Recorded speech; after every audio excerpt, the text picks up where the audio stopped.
everybody. My name is Keith Jones, and welcome to our live property tour, where we come together and we share the deals that we're actually doing today. So we highlighting some special folks today.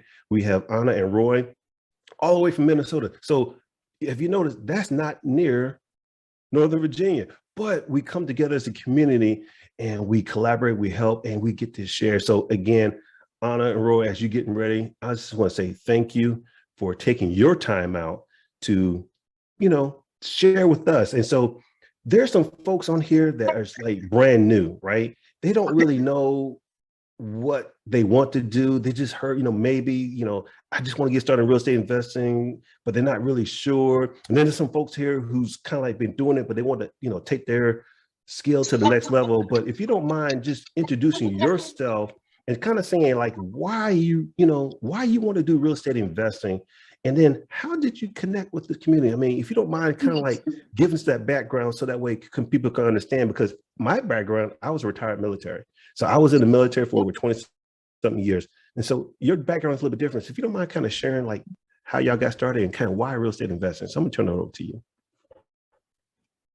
Good morning. Good morning. Good morning. My name is Roy Barigayomwe. That name originates from Uganda, East Africa. And of course, my wife, Anna. My background was in film, by the way. I was a journalist and filmmaker. And so that's how we found this community. We had a film company here in the Twin Cities, and we were hired essentially to take pictures for an investor who was flipping houses. We're like, well, we want to be on that side of the camera. And so that's really how we got connected to this community, through our film business. And my wife is... Yeah, I would have never guessed I would be in real estate investing, but really excited. We're close to both of us being full-time in it. And I don't know, maybe others can relate to this, but I am a professor. I've been working in healthcare, teaching for about 20 years. And I was working so hard to climb to the top of that ladder, and just about killing myself. Like, I was actually getting really sick. I was working like 70, 80 hours a week. And then we kind of woke up and realized like, man, I'm like, I have this reputation internationally helping people, but we don't have a retirement that is secured. And so we do this for the freedom of our time, and running businesses has been super awesome to help other people, empower them, and help our community. Wow, that's really powerful. I mean, just that in itself, where you doing all the right things that we were taught to do, right? Go to school, good grades, and those kind of stuff, and then grab that status of whatever that title that we all searching for. But then as you was kind of looking through, he says, wait a minute, but there's some empty spots over here. And so you turn towards real estate investing that says, you know what, maybe that could plug that in. And Roy, I like how you said, you was already working, you're doing a job, and you was seeing what these investors are doing. Like, wait a minute, that could be the golden ticket. And you say, you know what? I want to be on the other side. You know what? That sounds like my wife and I. We wanted to be on the other side because we see this, we've done everything like we're supposed to do, but there's something that we was missing, and that's your why. And I hopefully you now plugging in your why, and that's your motivation to keep moving. So that's awesome. That is awesome, couple. So hey, when did y'all actually get started in real estate investing? Because some people may think that y'all been doing this for like over 20 years. When did y'all actually get started? So I was always curious about real estate investing. Personally, when I was in Africa working with my mother who did interior design, I was like designing all these houses. I'm like, well, I would want to own these houses. Somehow I want to figure out how that works. But anyway, it was a journey. So fast forward to when I moved to the US, I was trying to figure out how does real estate work in US, because it's definitely different from how it works in Africa, right? So I bought a bunch of product. I went to some guru events. I bought a bunch of CDs. They were promising to teach me a bunch about real estate, but I was left with no community, no support, no mentorship. I called the number. They're like, well, you're gonna pay $5,000 more for that. But anyway, that is really how I started that is how I started trying to navigate my real estate investing. But of course, the game changed 3 years ago when we found 3.5 years ago when we found this community, because we were already looking. We had just hadn't found the right platform and support and resources. Yeah, I think like a lot of people, like before we joined this community, we actually didn't own a house. And tons of student loans for my PhD program, and you know, trying to make it as entrepreneurs, still having that W-2 as well. So 3 years ago, we didn't own a house. And so it's really remarkable. Like, not only have we been able to do fix and flips and buy and holds now, but now we own several properties. Wow. Resources and tools. That is awesome. I mean, it's just amazing where you decided to do something. So you acknowledge that what you were doing is what you was doing, but then you also acknowledge that, you know what, there's something that was missing, but then you took action. And so you went from not owning to now you own multiple properties, and you have done different strategies. So speaking of different strategies, a lot of people are probably trying to figure out today. So they probably saw the flyers, but there's been some folks who probably just jumped on. So what is it that we're going to see today? What is it, the acquisition that you did today, if you don't mind telling us that? Yeah, so we acquired this property a year ago, and I'll just, like, usually when we buy houses, we actually don't use banks. We leverage private money. We are really good at raising capital. I think we've raised probably about 3 to 4 million in private capital.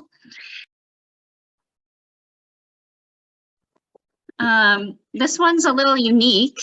We own another house in the neighborhood 3 blocks away, and we were living there. And we always knew it would be a really good short-term rental. And then we knew this house that we're at today would be a great short-term rental. And we were looking at the mortgage rates at the time being like 2.8%. We're like, why don't we make the sacrifice this house, get the other one launched as a short-term rental, and then we'll live here a year and see what's next, because we knew we weren't in our dream house yet. So so we got this house off the MLS in the peak of that crazy seller's market where people were like offering 50 to 100K over and no inspections. But we actually negotiated a huge discount. So we'll share the numbers at the end, but did you want to share more? Yeah, a little more too is so the other house that we bought was one of our first projects. We bought it for 180, we fixed it up, and we were able to pull like 70 grand out to acquire this. So Anna will share more about that. So essentially we leveraged the other house to acquire this house when the interest rates were really low. So yeah, that's pretty much the backstory to this. And of course, you'll see some of the changes that we've made to it to be able to suit the model that we are looking at right now.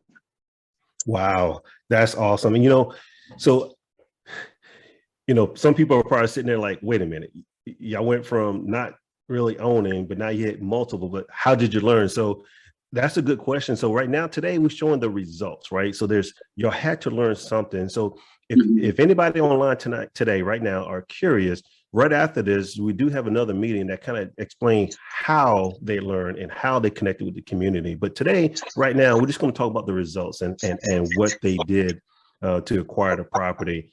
And again, thank y'all for sharing. And so if you have any questions in the chat, you can ask live. So that's how we use it. We just ask everybody to stay on mute, and then we'll actually read your question and from Anna and Roy as we kind of go through. So this is a property that you purchased and you saw potential, right? So you saw the potential because of something that you already done before. So when you was going through that learning process, were you nervous? I mean, what made you kind of like pull the trigger to like actually take action? For me, it's like So we study hard, but then we're surrounding ourselves with people in our community here in Minnesota. And then people, like it's always great connecting with you, Keith. And so surrounding ourselves with people that have done what we want to do, right? We're not making things up. We're coachable and just show us how. And then, when you see other people, average, normal people doing it, it's like, okay, I can do this. Let's take one step at a time, build our foundation. And then, I don't know, before we knew it, we've been integrating more and more complex strategies. Yeah, and again, Oh, we lost you for a second. so we're not reinventing a wheel or anything. We're plugging in and using these different strategies. For example, the other house we thought was going to be a rental. Then we're like, wait, what about the short-term rental? Then the class was added to our curriculum. We're like, wait, let's explore this. And it really made sense, that we were cash flowing way, like, I don't know, I would say like 10 times better than if it was a traditional rental. Wow. So that means you have multiple strategies. So you're just not stuck in one. Man, that is so awesome. So you learn, you connected with folks, you immerse yourself around not just education, but the community. It's kind of like almost this practice that we used to do when we was little, right? When we was little, we saw people riding bikes and said, "Oh, I want to ride a bike." And then you got around a group of kids and then you learned how to ride a bike. And next thing you know, now you're around with a whole bunch of friends riding the bikes down the street. That is so awesome. So, hey, if you don't mind, I think we're going to do the before and after. So I'm not sure which one, if you want to go ahead and just show us and kind of walk us through your property, because I know some people are really curious about. Wait a minute, there is a question. Do you need a certification or license to raise private money for property investments? Do y'all want to take that on? It depends on how you're raising it. Yeah, it's actually a complex thing. Yeah. And so we don't have a license to raise money. So we know, and our classes go over that, how to raise money without necessarily requiring a certification. Right. So yeah, we don't have a license that allows us to raise money, because there is definitely complexities when it comes to raising private money. So we've raised over $3 million without having a certificate. Yes, and it's definitely correct. And I think his name is Danish. So that is correct. So what we learn in our education is how. So we understand the SEC rules, right? So we learn what to do and what not to do, and how do we stay in compliance. So that's a really good question. And so do you need a license certificate? It depends on what your strategy is and what you're trying to do. But that's a really good question, answer to Roy, that you gave to them. So, all right, so awesome. So there's another question. With the rising interest rate, maybe I pull my glasses down, maybe I can read. Oh, there it is. The words come in a lot clearer now, right? So now a good time to leverage equity in my home to purchase another property. So Donna, that's a really good question, but is a little bit towards you. And so, and there's not that that's not a good question. There's other factors behind it that we just don't know, that to actually give you an answer that probably won't be, a good justice for you. But can it be done? The answer is yes. And what we learn is how to do that, to answer those other questions that you really didn't provide to us. But yes, can you do it? Yes, you can. And I know I have done it. But there's some underlying things behind it that we just can't answer. But that's a good question. So y'all want to go through and kind of like show us like the before. So let me make sure I understand this. So this is a fix and hold. So it's a property that you bought, you fixing it up, and then you're going to, instead of using long term, you actually going to use the strategy of short term rental. Did I get that right? Yeah, and when we're getting more and more short-term rentals, but when we do them as buy and hold, we always make sure the deal works as a traditional rental. And we have other options we can do if need be, like lease option, and seller financing it to someone. So we started out doing fix and flips, and then what I would encourage everyone to do is every day think about your why and have your vision board. And it's really having clarity of our 10-year plan that guided us to really trying to figure out how to hold the properties that we are fixing up. And then, yeah, so our long-term goal is to have our toes in the sand, writing checks, right? Being money lenders. So that's how we got into this. I know a lot of people just want to do a deal, but really take the time and figure out, where do you want to go? Where do you want to be?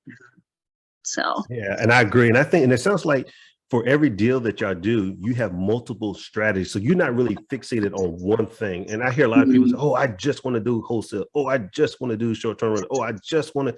And when the market change, then they're stuck. And it sounds like y'all have multiple exit strategies whenever you get into a property. And that's really awesome. And you learn that through the community and the education. So that is awesome. All right, so you want to go ahead and we'll go ahead and share the before pictures, and then we'll kind of explain where we are in the process of launching this house. So the exterior. So this house is in St. Paul. It's about 3 blocks off of the light rail. The light rail runs all the way from downtown St. Paul through Minneapolis, all the way to the airport and Minneapolis. So we like this area. What's that? In St. Paul. In St. Paul. Yep, Minneapolis, St. Paul, all the way to the Mall of America. So we like this area because of the walk score. And just how easy it is to get around. Can everyone see my photo right now? Yes, we can see it. Okay, so this is a 3-bedroom, 2.5 bathroom house. It's about 2,000 square feet, about. And you'll see it before. We pretty much have done paint throughout the house. Trying to brighten it up and modernize it a little bit. So this is the living room, dining room, and then we have where we put most of the work in was redoing this kitchen. So kitchens and updating bathrooms really helps.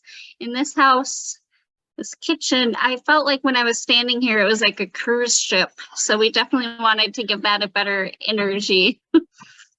So that's the kitchen. And the bathroom, it's kind of hard to see there. So then there's 2 bedrooms on the main level that you'll see. This is the attic bedroom. It has a full ensuite in the master, but that attic was already finished off. And then the basement. So pretty simple, but Roy will give a tour so you can see what we've done. Okay, and then we have a couple of questions that had came in, like let's see, like Francine. So she asked, how did you guys determine the property would be a good fit for a short-term strategy? Yeah, I would, without talking about numbers, but yeah. Yeah, I mean, there's so many factors that go into it. And we have another short-term rental in the neighborhood that is cash flowing between $4,000 to $8,000 a month. And so we know what we're working on because we know this neighborhood. So before we did our first deal, we just walked neighborhoods and we got really familiar with the neighborhood. So the neighborhood is huge, and then how many people can you sleep, and it really depends on who your target customer is. So that's really interesting, right? So that's it. So the area, right? So it's not like you went out of your way to know the area. The area, but then the area, which kind of cracks me up, right? So the area has been there for years, right? the people, the infrastructure has been there for years, but then you added in, I think I'm coming in double mic. And then what was interesting is you learned how to use what you see in front of you to help you to reach your goals. Yeah, I mean, whenever we purchase a property, we're thinking about not only cash flow, but appreciation. And there's several types of appreciation. So this house, we knew like, okay, we can force more cash flow, right, by short-term rental or making improvements to make it a better long-term. But also just there is things we could do to the property to phase in more appreciation. Okay, and then one more question before as we kind of move. A question came in from, I think, Eli. Did you first pay out your student loans, then start investing in real estate, or you started investing and then you start paying off your student loans? I guess. Oh my goodness, Eli, that is such a good question. And it's like, it's so unique to everyone's situation, but I truly think like we don't have to wait to get started in real estate investing. A lot of us, it's like you just have to realize there's tons of money out in this world. And so like just build your foundation, hook up with the community, and can learn how lots of people are doing it, and paying those student loans down faster. Yeah, I totally agree. Yeah, so but don't wait. Yeah, I agree. Part of the strategy, the concern is to have that conversation. How do you have that conversation? And that's where the education, the community comes together to help each other. All right, and then there was another one about running numbers. So hey, Joseph, we're going to show the numbers afterwards. But I think Roy is out there. Yeah, so I'm going to hand it over to Roy, and we are like 75% done setting this up. So it'll be ready to launch in the next couple weeks. So just some details. I'm going to hand it over to Roy. Hey, hi, can you hear me? Can you see my video? We can hear you. Don't see you just yet. I have my video live. I don't know if I'm supposed to do anything to share it. Yep, we see you now. Okay, so you can see the video, correct? Is that full screen or? Yes, we see the front of the house. Perfect. So yeah, I just wanted to show you, we didn't do much to the front of the house. Really, we're still doing some landscaping. So it's pretty much as is, and security is a big thing. So you can see that we added security. We want to make sure our guests are safe, our properties are safe. So we add security to our properties, so we can monitor them remotely and all that. So yeah, that's pretty much the front, mostly paint. All we did here was paint. And of course, furnishing is a huge thing. That brings a lot of value to your short-term rental. You want to make sure that you work with a designer or something. If you're not really good at that skill, pass it on, let somebody design it. My wife happens to be awesome at designing. She's actually been helping other community members design their rentals. She loves it. So a professor that designs houses. So yeah, that's the interior. There are blinds. We're going to take those blinds out. This was darker. If you saw the before pictures, it was a little darker inside this house. And that's one of the things you want to look at when you're improving properties. Can I give it a brighter feel, right? So you'll excuse the mess here. This is a carpet. Anna will tell you about our next project, which is a resort. So we have all these carpets for the resort. So as you notice, there was a TV right here, but Anna was like, how do we modify this and make it look better? So we actually mounted the TV somewhere else.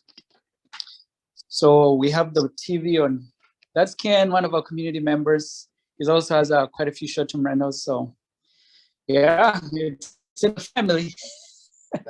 That's we get awesome. to share these resources even with other investors. Yeah. So yeah, this is pretty much, we reconfigured this room and rearranged the way we would furnish it and kind of make the most of the room and make it look more appealing. And that's a big thing, like I said, when you're in this business of short-term rentals. So this is the dining area. If you guys were paying attention to the before pictures, which Anna will probably go through at some point again, it was dark as well. And we had a ceiling fan there and dark colors. So we repainted this as well. We changed out the light fixture and added that chandelier to give it a really good feel. So blend this is a over 100-year-old house. In this part of St. Paul, the houses are really old. The other house that we owned in this neighborhood was a little older than this one. So that's something you need to think about. How do you blend the modern with, the current trends, right? So you want to do it in such a way that it makes sense. So Anna is good at that. I can take credit for that. So yeah, that's the kitchen. As you guys can see, it was red. The paint in here was red. The cabinets were white. So we changed out the cabinets. Then we removed all the wall cabinets up there and added paneling instead and had open shelving. So yeah. Hey, Roy, I was just somebody say, can you turn your camera sideways, landscape? Oh, sure. Yeah, thank you. I used to be a camera. Oh, there we go.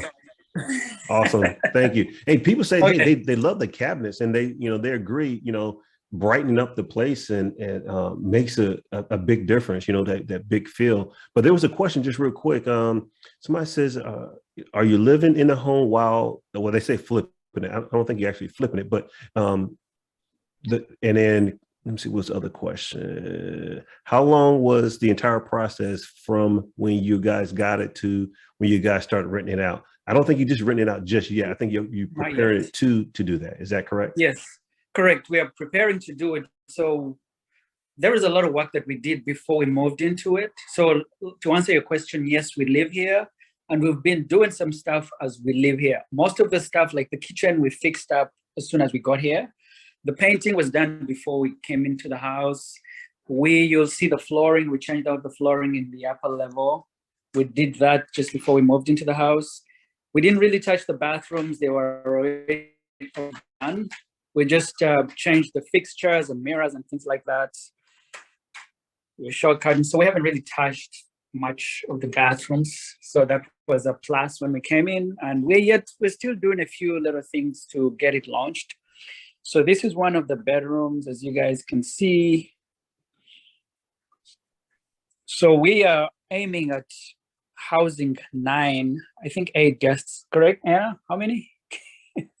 What are we aiming for occupancy? So yeah, we're aiming for 8 guests, and you can see there's 2 twin beds in there. That was pre-painted when we bought the house, so we didn't really have to do much. Then this is the second bedroom. This is a queen bed would sleep 2, so that's 4 guests so far. And one of the good things about short-term rentals, of course, people like to have entertainment. So we aim for a TV in every room as much as whenever we can. So then I'm gonna take you guys upstairs. So we changed out this carpet when we bought the house, changed out the railing and we repainted. So this is the attic that Anna mentioned before. And that's security as well. So yeah, we changed out this railing. It was an old flimsy railing, and security and safety is a big part of when we do this business. You want to make sure that your guests are secure. So we made sure we had a very firm railing, replaced the old railing. So yeah, that's the bathroom. All we did to this was paint for the most part. Yeah, people are saying that's, that what y'all have so far is super cute. I mean, this is, wow.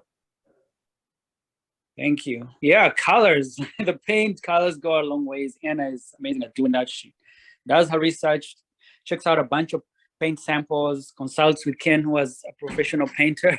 They come up with some really cool. Yeah, matter of fact, somebody asked, are you using a software for designing?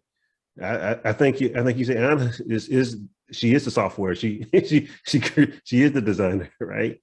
Yeah, she is the designer. She uses a bunch of designer boards. Then she consults with friends or designers. Her sister loves to design as well. So yeah, it's a whole lot of resources. So if you have designers in your company, if you can't design, just pass it on to somebody else. But she happens to be able to design. So that's just a little walk-in closet, not too organized, but just wanted to show you guys that. So a little seating area for the master suite. So you remember that the bed was right in that area. When we bought the house, that's where they had the bed set up. And so same thing, just how do you optimize the room that you have, make it look better? So imagine there was a bed there, then what would you have in this corner? So we had to rearrange that and have the bed against the window and then have some sitting space and some TV. So it really zones the room and makes it look even better. So that's something that designers are good at, to optimize the space that you have. Yeah, so then I'm gonna take you guys down to the basement. And yeah, then I agree with you. I agree with you. It really opens up the room and it's spacious and it's like it's supposed to be that way. So that y'all did an awesome job. Thank you. Somebody says, where are you shopping for your furnishing? Like, where do you, as you are building out, the short-term rental, like, where do you go to get your furnishing? That's a good question. It sounds like you look like you're going to the designer. The designer will tell us. So I think you're gonna go in the basement next, and we really haven't had time to do a lot down there. As you can see, I broke my foot. Oh no. But it's cool when you can run your business from your phone. Anyway, so we will do more, probably add some paneling and some more color and really make it look awesome down there. But we'll let you give it a tour and then we'll show you how we could create even more equity in the future. Yeah. Oh, okay. You got us waiting. Oh, this is it's getting to us. Yeah, so blinds, what did they have here? Drapes, right? And we replaced those with blinds. There is a blind company that we love to use in our short-term rentals. So they do a really good job. So yeah, let's go down to the basement. We have a little backyard that we're working on right now. We just had one of our contractors set up a privacy fence so that, our guests can have a little privacy as they are hanging out. So this is our way to the basement. Let me know if you. Yeah, we're kind of almost losing you for a second. Hopefully you'll come back real quick.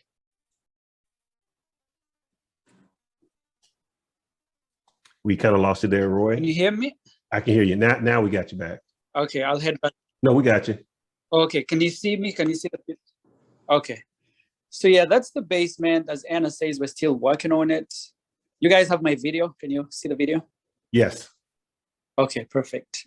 So yeah, another bed. This is a king bed that slips too. So you see how you're optimizing the space and it's not too congested, but the guests feel like they have some space, they have some sitting area, a little office area for traveling people that want to do a little bit of work. So that's pretty much it. And then that's our storage.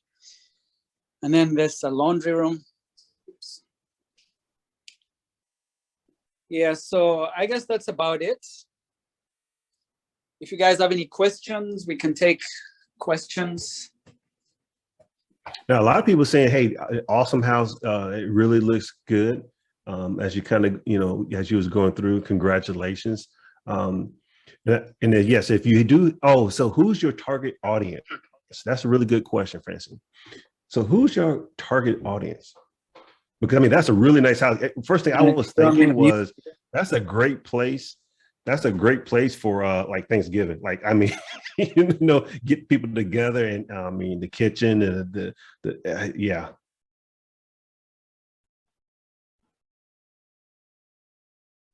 I think it's okay.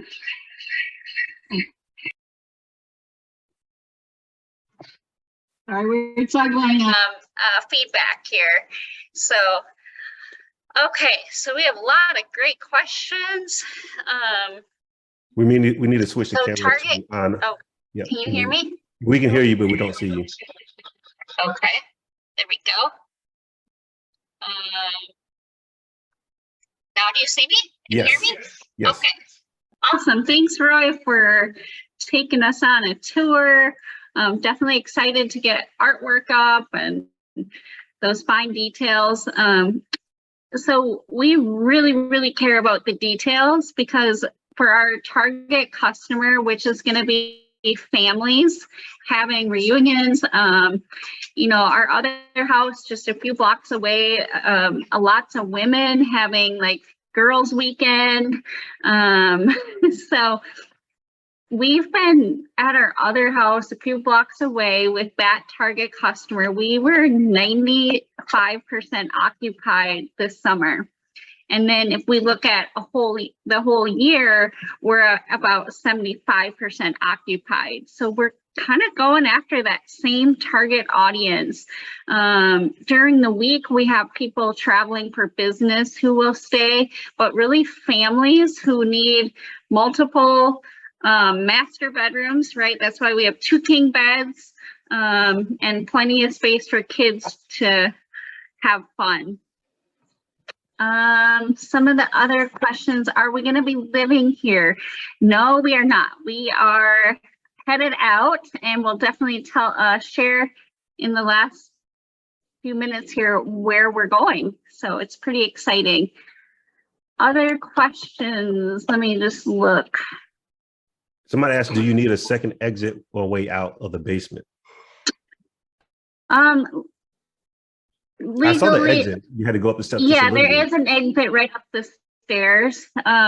So if we were to make that a legal bedroom, we would need an egress window, and that's something we plan to do next summer or next fall. We probably wouldn't have construction in the high season for short-term rental. So during the off season, we'll add that egress window and then put some barn doors up so you can slide them open. You still have your family room, but then we have legally a 4th bedroom. And so now, okay, we've redone the kitchen. We added central AC and heat up into the attic. Before that was just an electric baseboard and window AC units. And then if we add that 4th bedroom, now we feel like we've forced enough appreciation. We have some equity, more equity to play with. So other questions? Where do we shop for furnishings? Wherever I can find the best deal.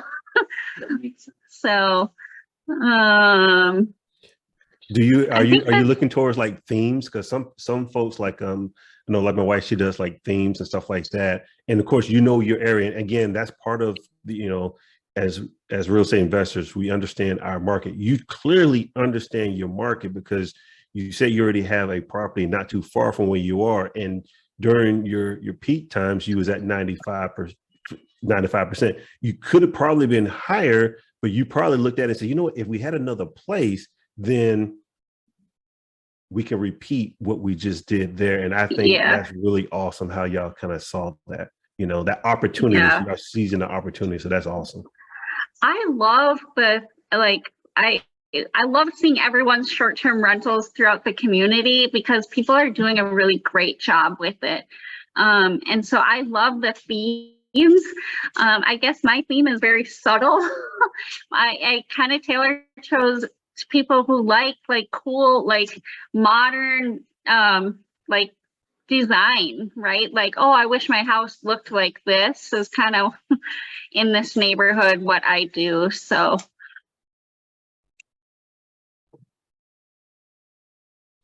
other questions? Should we go over numbers and then we can answer any more questions and go over our next deal? Yeah. Let's go ahead and do that. Okay. So we acquired this house 1 year ago. And like we said, we did a personal conventional loan. So we had to live here for a year. Okay. And the reason we did that is because interest rates were record low, like 2.8%. And so then we leveraged for a down payment because we wanted to keep our monthly payment. We leveraged equity from another house that we had forced $75,000 of equity. So let me share my screen.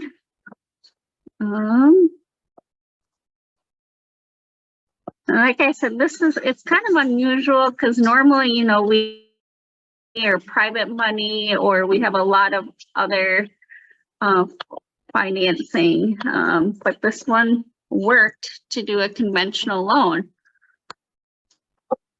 Okay, I'm getting there. I just have to share. I have too many windows. While you're doing that, another question came up was the rehab team that you manage. Are they employed by you or are they contracted? Are they W-2 or contracted? Yeah, 1099? you know, contracted. We used to flip houses and then I would consider employing them, but since we're doing buy and hold, we're not doing as many houses at one time. So they're 1099 and we make sure they have insurance and they're licensed, pulling the permits, not taking shortcuts. So the acquisition price was 305. And that we negotiated.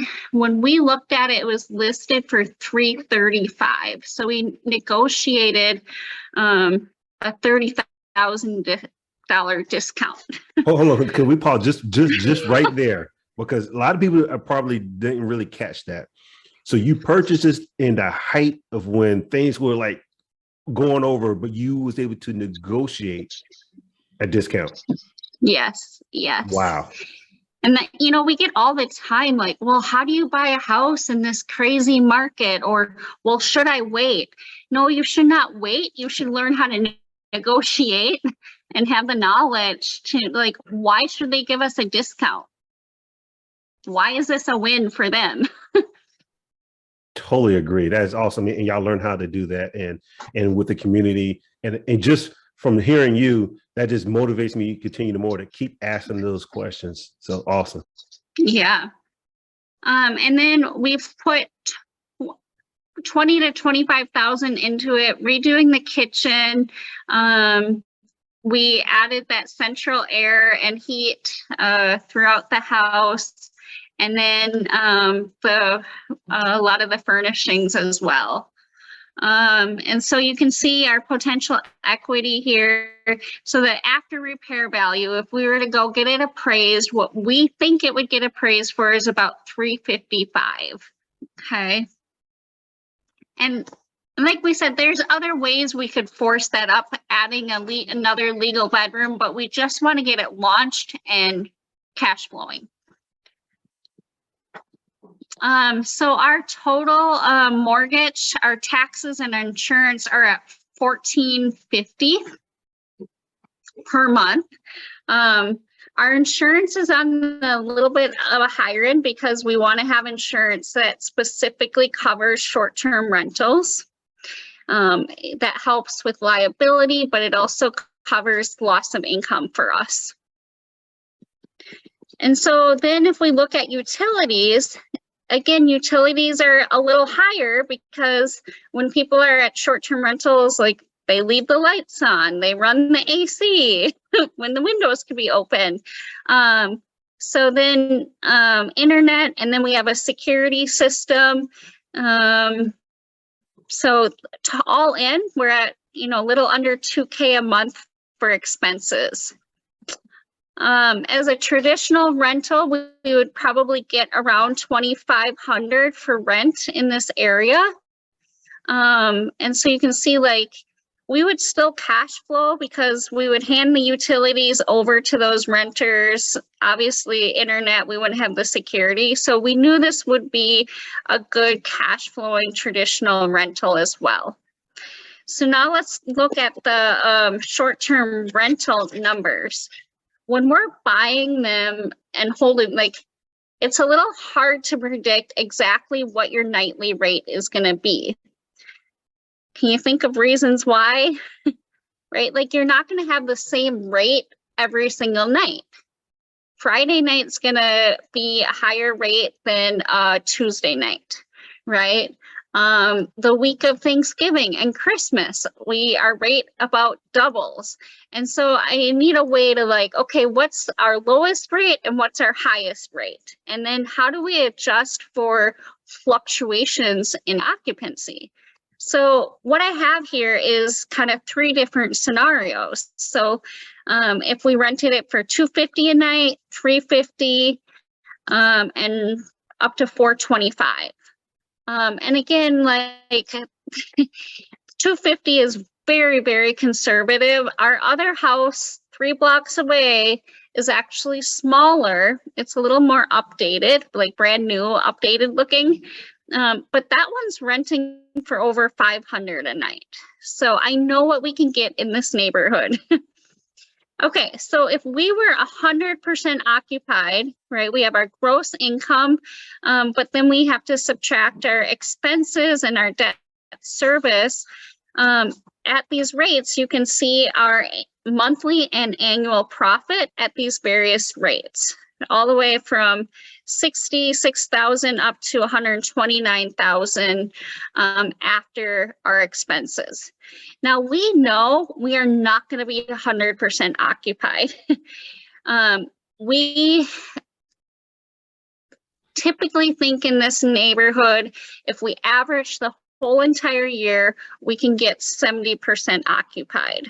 Okay, so let's look at, you know, if we go down to 80% occupied, you can see profit, annual profits going, you know, 48 up to 100K. Let's just go down to the 75% occupancy because that's the most realistic. At our lowest rate, we would be cash flowing 44,000 a year all the way up to 91,000. And then what's our worst case scenario? To me, that would be if we were only 30% occupied. And I can't see that happening, but you can see where it's like, okay, if that's the case, then maybe we consider doing it as a long-term rental or a different model. But we'd like to know what's kind of our worst case scenario and what's our best case scenario and run numbers kind of right in the middle, you know, at this 75% occupied. So right here is what we are projecting as our profit. Wow, that is like some math Jedi, because somebody said, did you build that Excel spreadsheet? It's like I really did. impressed. I did. So it's all like, it's formula. So now every deal, I can, you know, we analyze and make offers on a lot of deals every week. We can analyze them various scenarios, but I actually learned it from someone else in the community who, you know, we have daily trainings, and so thankful. I was able to learn Excel through them. So Wow, that's fantastic. And then I really like how, you know, you are basing your information off the one that you have not too far, right? And you said, well, I know what we can pull from there, but because of this property, you says, okay, I want to reduce it just so that way I can get my sweet spot and where you feel comfortable. Because when I just looked at your numbers, even if you just rent it out traditionally, you're making over 1,000 a month. And you said, I want to do better. So you said, okay, the 1,000 is the minimum. How can we do better? And I like how you say, you know what, let's look at short-term rentals. And then because you already have one down the street, that model kind of like fits right into it. So you run your numbers, and then that is awesome. So somebody asked a question real quick about, you know, you mentioned something about insurance covering your loss of income. Did you learn that there's companies out there that did that, or did you always know that?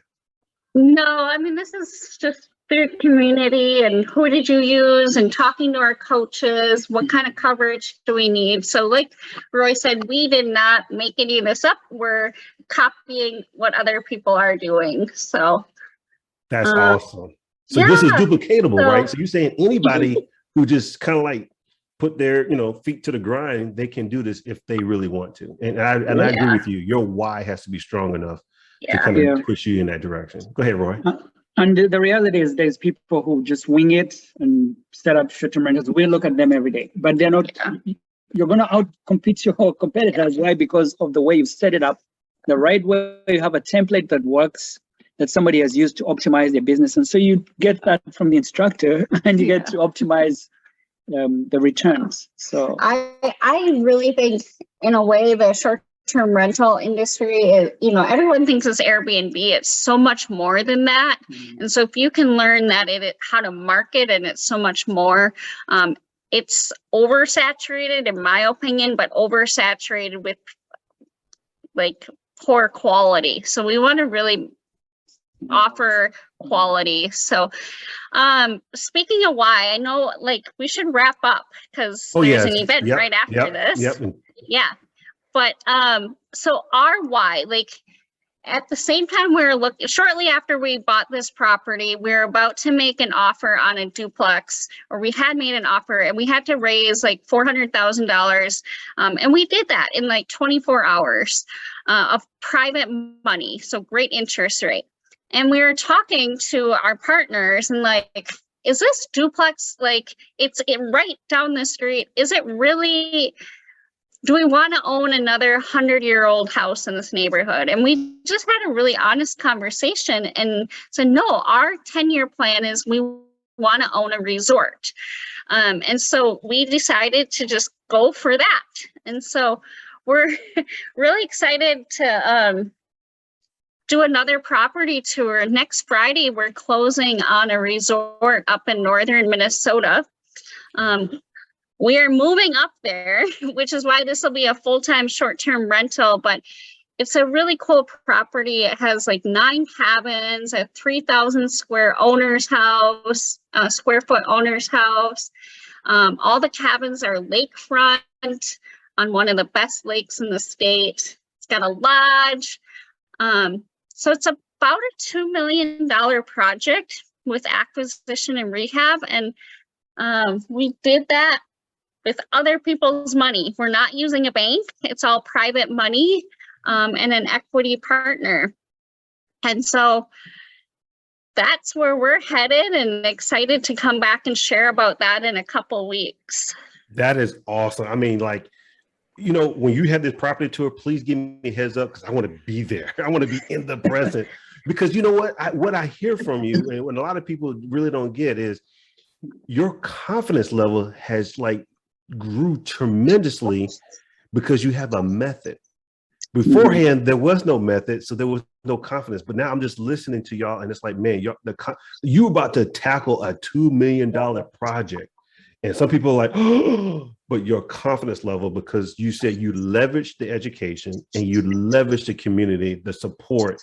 At any time you can call, talk to real, genuine people to help you in your path. And it's just a pull of people really working together and helping each other, motivating each other. So I just want to say thank you for that. And I just want to remind some folks real quick, if you want to learn how, and I probably changed your name like 12 times during this meeting, but hey, Roy, how they got started, you know, what their why was there. So you have your why, but how do I move forward? Right after this, there's a meeting, and they will show you how, and they got started, the education, the community, to kind of show you what is that first step. Well, technically the first step is you get in contact with the person who invited you, right? And say, I will be in that meeting, right? Because you have to take action even in today's time. And again, Anna, Roy, thank you for everything that you have done.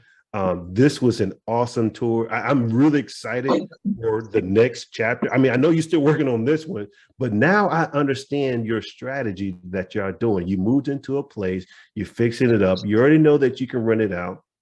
You're maximizing it. You're using another strategy, not just buying whole, but short-term rentals within it with a backup. So you have multiple strategies just in one area. And then at the end of the day, if you really want to sell it, you can even do that and take some money. There's 3 exit strategies that you have just in that one property. And now you're looking at your next one as you kind of move forward. And I really love how you said y'all put together that 10-year plan. And so, man, that y'all are awesome. This is so duplicatable. Thank you for sharing, taking your time out. Anything else you want to share before we cut over?